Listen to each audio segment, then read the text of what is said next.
What is up, everyone? It's Thomas with Real Broker here in St. Augustine, and today we're going to be covering the market stats, the news you need to know about, everything about buying, selling, or investing in Northeastern Florida.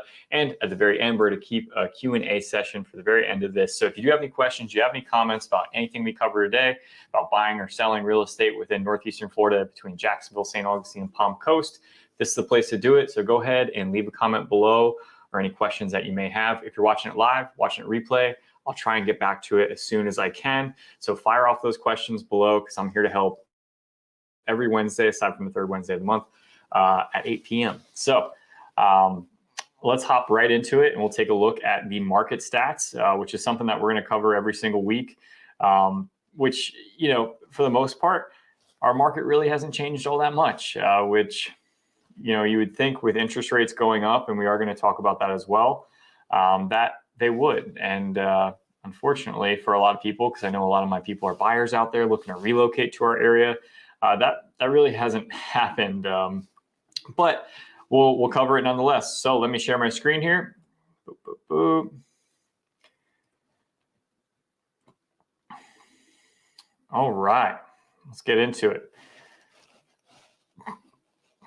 Okay, guys, so this is for the Northeastern Florida Association of Realtors, covers pretty much all of Northeastern Florida, including Jacksonville, St. Augustine, a little bit of Palm Coast, but even out into Clay County, Putnam County, all the way up to Yulee. So it covers a pretty large area. Jacksonville is a city of over 1 million people. St. Johns County has about 300,000 people. And for all those people, we have 6,220 homes. So that's not very many, but if you've been following the show for a while, you know that that's actually, we've seen about a 10% increase in the amount of homes available over the past month, which I think is a good sign for buyers out there. For sellers, you have more competition coming to the market, so you're not getting 100% of what you're asking for anymore. For a long time here in our market, you'd be on the market for a week and you get 100% or 105% of your asking price. And we're starting to see the market shift back towards buyers because of the large raising, the quick rise of interest rates over the past year.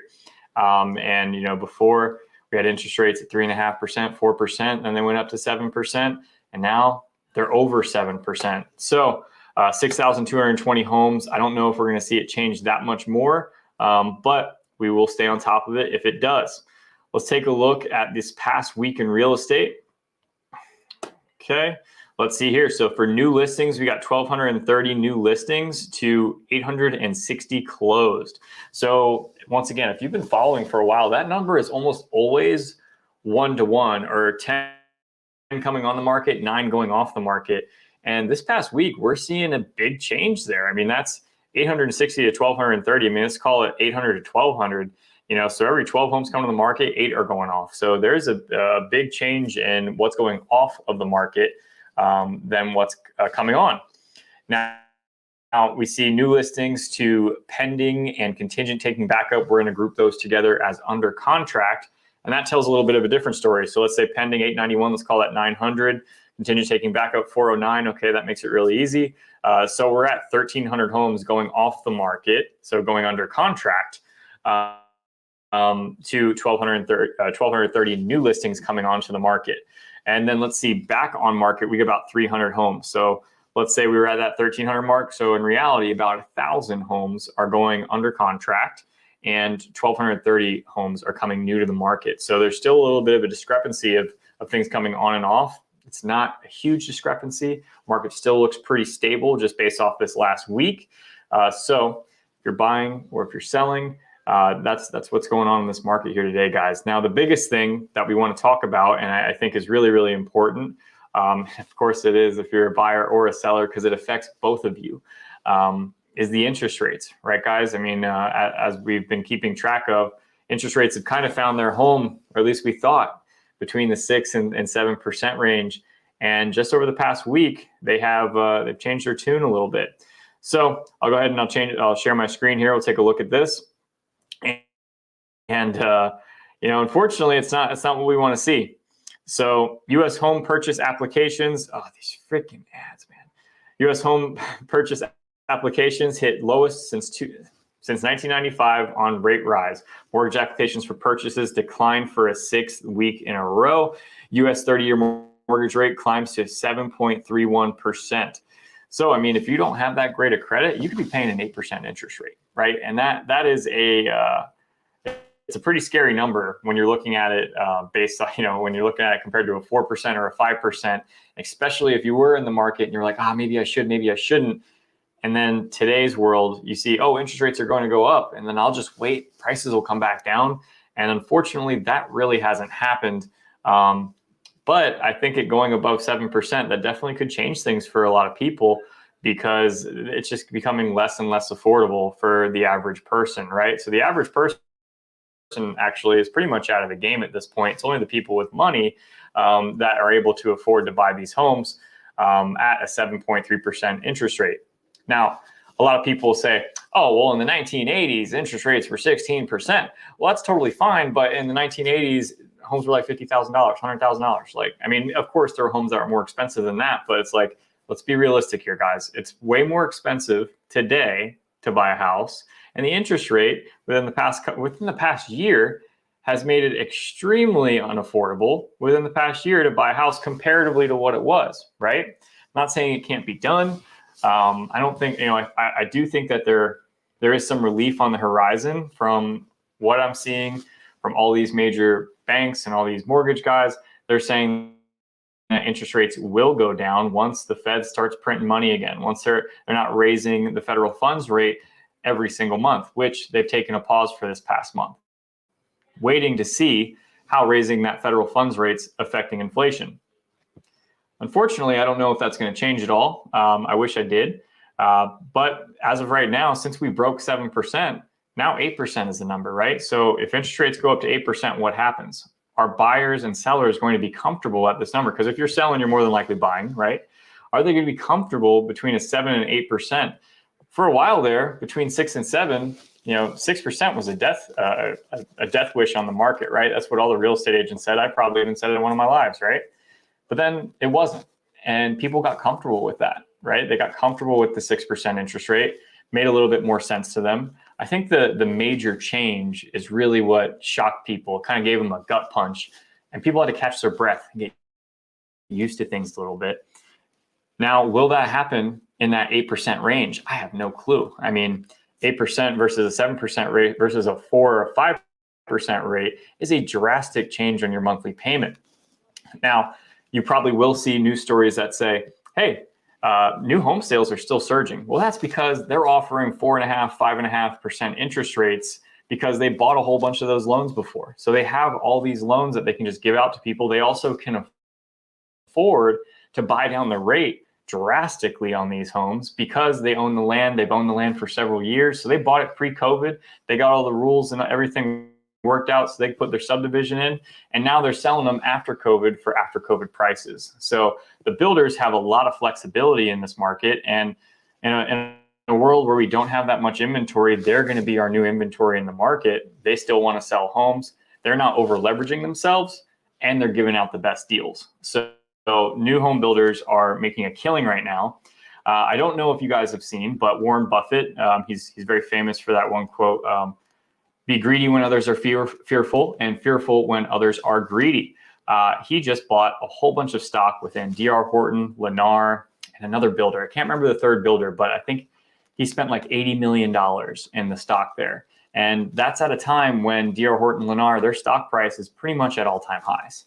So he might know something that we don't, but what we do know is that there's a shortage of homes, and that interest rates are being bought down by new construction builders pretty drastically. And that's probably going to be the case for the foreseeable future, right? Let's say interest rates do go up to 8%. I mean, that new construction deal looks better and better. That HOA community you didn't want to be in looks a little bit more attractive because the payment, the amount of house you get, the amenities that you get for what you're paying versus another area where you don't get that rate buy down, it looks way more attractive more and more every day. That being said, I'm confident that interest rates are going to come down. It's just at what point, right? No one knows when that's going to happen. So right now, there's no competition in the market, if you want to find the home that you're looking for, that's probably the best time to do it, right? So you can go and hop in on that home. You just need to be able to weather that storm of that 7 to 8% interest rate for the time being, right? Once the money printer gets turned back on by the federal government, then interest rates will probably start going down in a pretty drastic clip, which will allow you the opportunity to refinance at a lower rate, but also have the home that you want. So people want to wait, they want to hold off, see what happens until interest rates start going down. But that's literally what everyone else is doing. So very popular Warren Buffett quote, be fearful when others are greedy, greedy when others are fearful, or vice versa, however you said it. I think it comes to play here in the real estate market. So either way, make the best educated decision that you need to do. I'm here to give you the information. So if you do have any questions, please let me know. I'm here to help. Let me go ahead and share my screen. We'll get on to the next news story. And little sidebar here, right? If you guys are looking to buy or sell or invest here in northeastern Florida between Jacksonville and Palm Coast, we'll go all the way to Palatka for the west, I'm here to help. So reach out to me directly. In the past 2 weeks, I've had 2 people run up to me, said they've loved my YouTube channel, and I was the reason that they moved here to St. Augustine, and they're using another realtor, which, hey, it's totally fine, you know, but I'm here to help, you know. So if you are looking to move, let me know. Definitely would like to help you out on that end. So I'm going to go ahead and share my screen. Let's get on to the next news story here. And we're going to go from macro to micro, right? So we're going to go with Florida as a whole down all the way to the small niche of St. Augustine, right? So we talked about this on one of my live streams in the past. Florida law on foreign ownership of real property survives for now. Compliance still an issue. Essentially, they brought this to the U.S. District Court and they turned them down. This new law essentially says that it's going to restrict certain individuals and entities associated with China, Russia, Iran, North Korea, Cuba, Venezuela, and Syria from owning real property in Florida. And that's even like if they own a company and like there's a certain percentage of where they can, and there's a certain percentage when they can't. If they're part of an LLC or something like that. And it cannot be around a military base or I think they say major infrastructure of the United States or Florida, right? So basically, they're going to come back with this. We'll see how this keeps going, and I'll stay on top of this.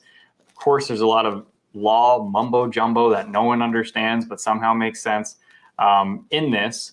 And one of those things is that the judge cites that, well, because there's already court cases that have happened that have not been overturned that are kind of similar. Now, if I can find it in here, I read it somewhere, but all the court cases that he was referring to came out around, here we go, right here. Terrace versus Thompson, 1923. Porterfield versus Webb, 1923. Webb versus O'Brien, 1923. Frick versus Webb, 1923. So all of these cases are 100 years old, and they're being used in today's world. I don't know if that makes sense. I think the law in a certain portion makes sense, right? Like we shouldn't have our enemies be buying land here in Florida. But it's obviously not as simple as that, because then it goes down into the path of, is this a fair housing violation, right? Here in the United States, you can't discriminate against someone based on national origin. China, Russia, Iran, North Korea, Cuba, Venezuela, and Syria. That's a national origin, right? So to me, it seems clear as day. They are discriminating. And then imagine if you're a seller of a property and you see a Russian name come across on a buyer contract. And you probably don't know about this law. You probably don't know what's going on. Your realtor probably doesn't know what's going on. But I think that's something to really think about, right? Because then that just automatically puts that in the back of your head, like, you know what, they're Russian. Maybe this will be not as easy as I want it to be. Maybe this won't go as smoothly because they've got this Russian last name or this Chinese last name, and the state of Florida may have a problem with it. I don't know. I don't know what's going to happen with this, guys. I'll stay on top of it. What I do know is that they are going to be coming out with additions or addendums or amendments to the Florida Standard Contract.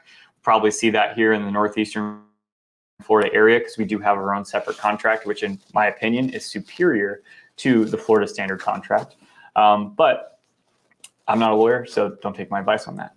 So I'll stay on top of this, guys. I think it's really important, and it's one of the big things that's going on here in town. Let's go ahead and I'll share my screen here, and we'll go on to the next news story. And this is kind of exciting. Now we're going to head down to Palm Coast, right? Now, what do you guys think of this image? I think it looks like a pretty cool spot, right? Lighthouse Harbor and Marina Village. It's going to be off Colbert Lane. Would literally be a small village of some 850 homes, townhomes, and apartment units built around a marina with public space components that would welcome visitors. So they're going to have commercial retail space. I think they're just going to have just over 100,000 square feet of commercial retail. And they just changed, they changed a little bit. They had a little bit more. They were going to have 160,000 square feet, but they decided to build more homes instead. And the whole purpose of this is so that you can walk and ride a bike and do all that kind of stuff in a small little village right on the water. It's kind of weird how things are kind of going back to this way, right? Which I'm a big fan of this. And just to give you an idea of where this is at. So the picture kind of tells you exactly where it's at, right? But it's supposed to be right here, right in this area here. They have Boston Whaler right over here. Marina del Palma is going to be part of that. This is Colbert here, and this is Graham Swamp, a great mountain bike trail within northeastern Florida. So if you're looking at a mountain bike, definitely go there. But I think that's going to be a great development. I know a couple people that are already interested in it, and I think it's going to be really cool. So let me know what you think about that. I mean, little mixed use space where there's apartments, homes, townhomes, and then you have commercial retail right on the water. So you got your boat slip right there too. For what we're seeing in St. Augustine is we're seeing more restaurants open up like a dock. So you can actually pull up on your boat and go to have lunch or dinner or whatever. And it's crazy to me. We didn't have that before. We really only had like one restaurant where you can do that at. Now, I think offhand, we only have 4, which for our area is like, really? Only 4? And I can't think of that many outside of that, to be honest. So I think we're going to see more of that. Super excited to see that. The wharf in downtown St. Augustine probably will have that as well. And that's just like, it's sitting out on the water. They got a big concrete pylons that go out there, probably a 100-foot walkway out to this big restaurant. Used to be called the Santa Maria. And they're going to make it into the wharf. It's going to be owned by O.C. White. So if you've ever had a nice dinner there, probably going to have the same nice dinner on the wharf. Surrounded by water, dolphins, sailboats, got the lighthouse on the other side, and then you got the Lions Bridge right there. It's going to be beautiful. Unbelievable. Unbelievable. Don't these guys know I'm on live giving me a call? Unbelievable. Shout out to John. Use Thomas. Look at how much he knows. Geez, and this is a conversation that I actually had with a seller today, and they weren't really happy with their previous realtor that helped them buy a house. And not saying that they're good or bad. I don't know them from anyone. But the thing is with real estate agents is that most of them suck. That's a fact. And it's like most professions, right? So in most professions, 20% of people do 80% of the work, right? And that's exactly what real estate is, except for it's actually like 8% of the realtors do 92% of the work. And that's really a fact. Most people that are realtors that hang their license, they don't make any money. They don't run a good business. They don't really know much about anything. And it can be very frustrating because obviously the thing that I sell is myself to people. I can't make you buy a house, not putting a gun to anyone's head. It's ultimately your decision. I give you the information. That's it, right? But there's a sea of realtors that just suck, right? And that gives the good realtors a bad name, which is really a thing we fight against every single day. And when someone does encounter a bad realtor, they get a bad taste in their mouth, which is why realtors are associated with like the used car salesman, right? So definitely not a used car salesman over here, guys. If you do need some help, let me know. Listen to my man, John. I'll pop that up here one more time. And I hope you're doing well, John. So let's go on to the next news story here, guys. I'm already 20 minutes in and I'm blabbing. So let's go ahead and I'll share my screen. We'll go to the next one. And okay, duplex development. Oh my God, these ads. It's like you can't even read anything anymore. They got all these ads. Okay, duplex development proposed in St. Johns County. So if you're looking here, this is 4 Mile Road. This is State Road 16, one of the main roads to get into downtown St. Augustine. They're proposing to put a duplex right over here. They have St. Augustine Lakes, which is just being developed right over here off of, it's in this little pocket here between North Holmes and 4 Mile. So it's right off of this road here. And then Ravenswood Village is going to be developed right here in this little pocket over here, which is the D.R. Horton community, both brand new construction starting around 300,000. So what they're trying to do is propose I think it's 26 unit duplex development where you can buy one side of a duplex. You're not buying the whole duplex, you're buying one side of it.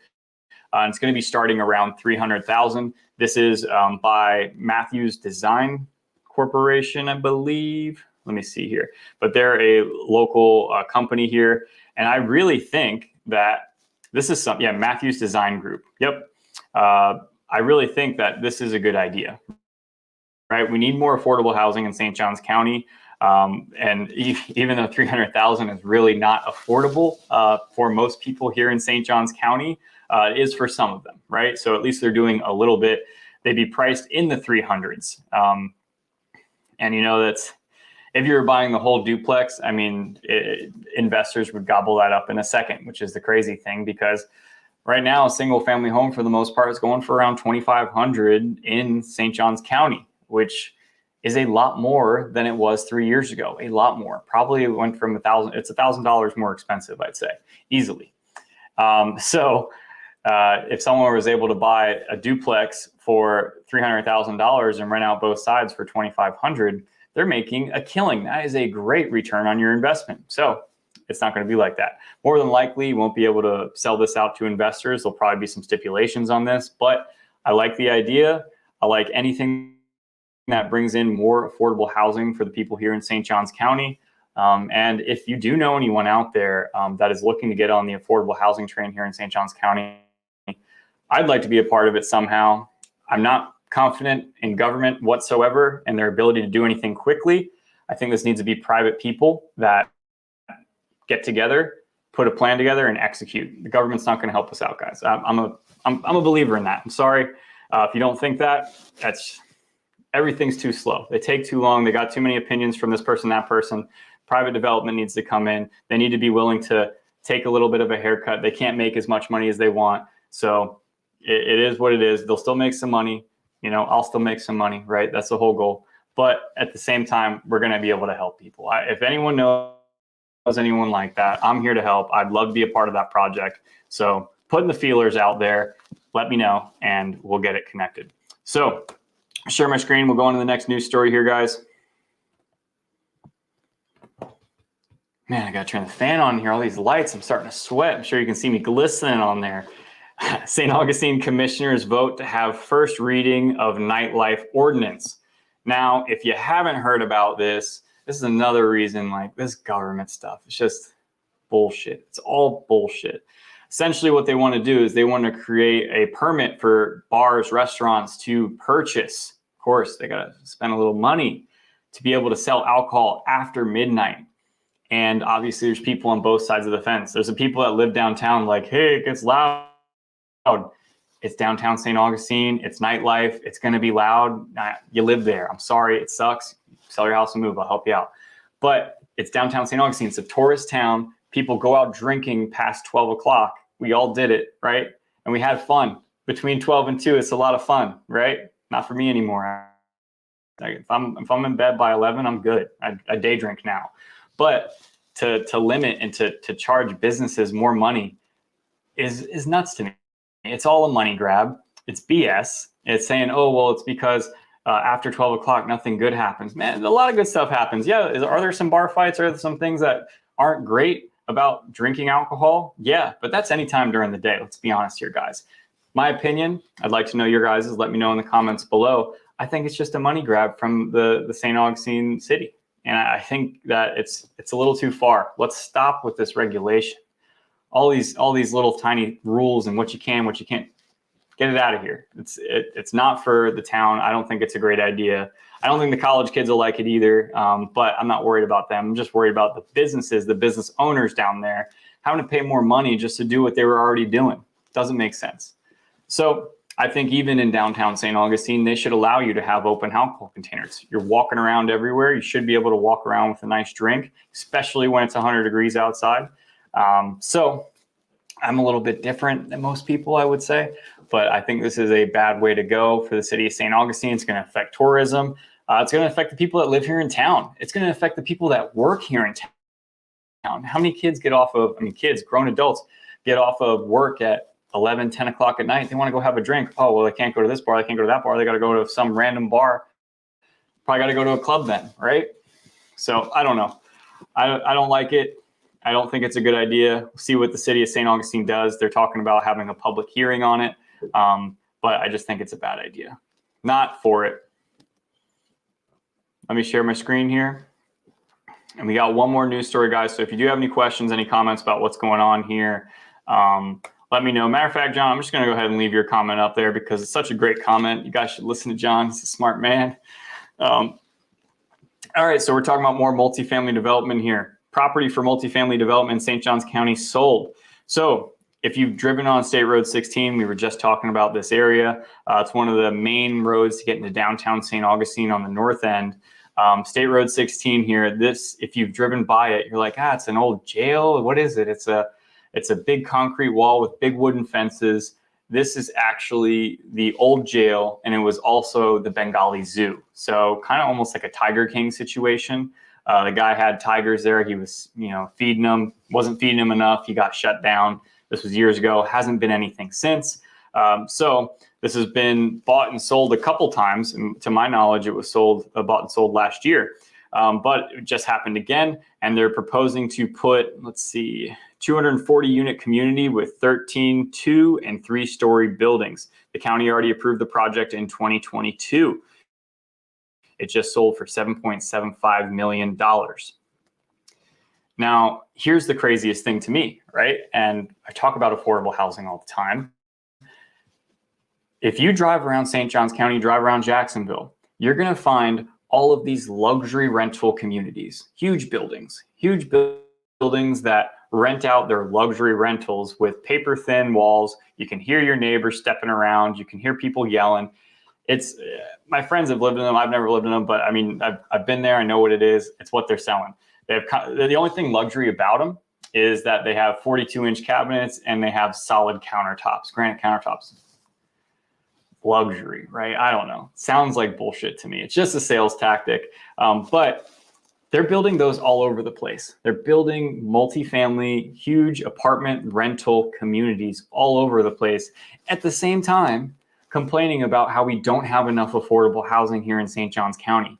And to me, I don't know, maybe I'm crazy. Maybe I don't know. Let me know. Let me know what you guys think. Let me know in the comments because it helps the engagement. But maybe build condo buildings that people could maybe just buy at a lower price than a single family home or a townhome, and then they get their foot in the door. Why build more luxury rentals, right? It doesn't make sense. And it's like to say that the county doesn't have the money for it, that there's not a builder that wouldn't be willing to do that. I don't see it. I don't see a builder. I'd do it. I'd figure it out. I don't have the cash to do it. I would do it. If someone wants to bankroll me, we'll figure it out. I'll move forward on it. I don't know what I'm doing in that respect of developing large commercial spaces like that, but I'll figure it out. Can't be that hard. People do it all the time.